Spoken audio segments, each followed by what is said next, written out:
কোরআন আল্লাহর বাণী বা কালাম, তা সৃষ্ট নয়। আমার প্রশ্ন হচ্ছে, লাওহে মাহফুজ থেকে কোরআন প্রথম আসমানে কি ফর্মে নাজিল হয়েছে? লিখিত আকারে কি?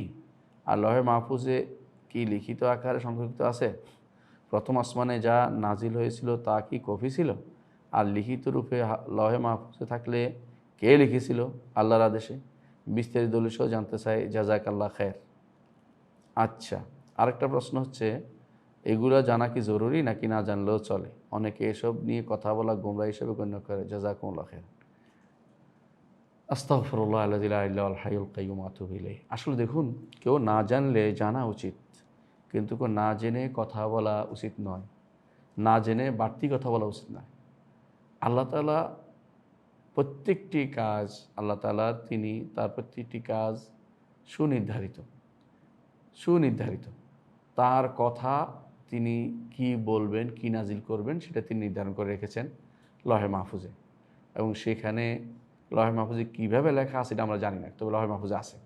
আল্লাহ কোরআনে বলছেন, বাল হুয়া কোরআনুম মাজিদ ফি লাওহিম মাহফুজ। কি এটা কীভাবে লিখছেন, এটা কি কীভাবে কী ধরন তো আমরা জানি না, ধরন তো বলতে পারবো না। আপনি যেভাবে প্রশ্ন করছেন যে কী ফর্মে নাজিল হয়েছে, আমি তো বলতে পারবো না। কী ফর্মে লৌহে মাহফুজে আছে আপনি বলতেছেন, এটা তো আমরা জানি না। কিন্তু মনে রাখতে হবে এটা যে অবশ্যই লৌহে মাহফুজে আছে। কী পদ্ধতিতে আছে সেটা তো আমরা বলতে পারবো না। হ্যাঁ, সেটা অবশ্যই সেখানে আছে এবং সেখানে লিখিত আকারে আছে। আল্লাহ কীভাবে নাজিল করেছেন আবার সামায়ে দুনিয়াতে, যেখানে বলা হয় বাইতুল ইজ্জাতে নাজিল করেছেন, লাইলাতুল কদরে নাজিল করেছেন, প্রথম লাইলাতুল কদরে সেটা নাজিল করেছেন, এটাও আমরা ঈমান রাখি, কোনো সন্দেহ নেই।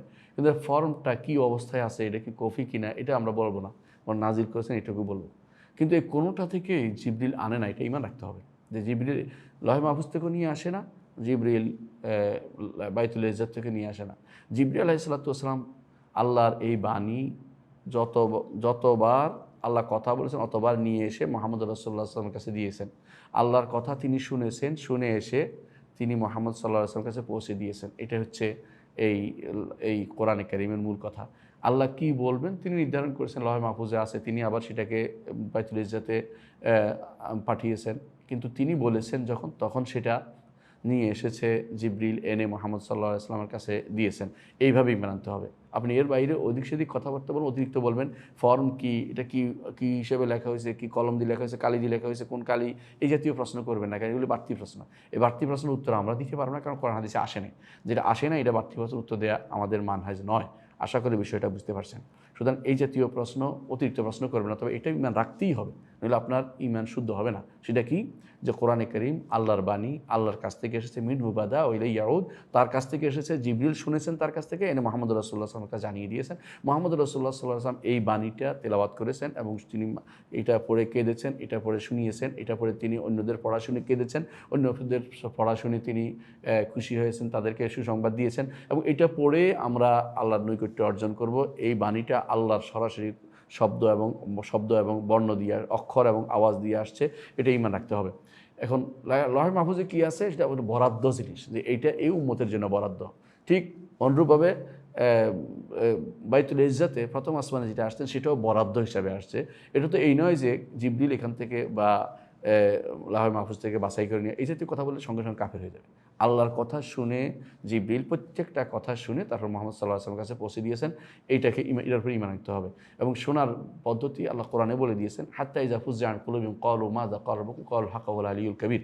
এবং সহিহ বুখারীতে আসছে, রাসূলুল্লাহ সাল্লাল্লাহু আলাইহি ওয়াসাল্লাম বলেছেন, আল্লাহ তাআলা যখন কথা বলেন তখন সেটা এত শব্দ হয় যে সে কথা আসার শব্দ, কথার শব্দ না, কথা আসার শব্দ, যার কারণে বেহুশ হয়ে যায়। প্রথম যখন হুঁশে আসে জিবরিল, তখন বলেন যে কী বলেছে, বলে সবাই হুঁশে আসে, বলে প্রথমে জিবরিল হুঁশে আসে, তিনি বলেন যে তোমরা কি শুনেছো, এই তোমাদের হক বলেছেন।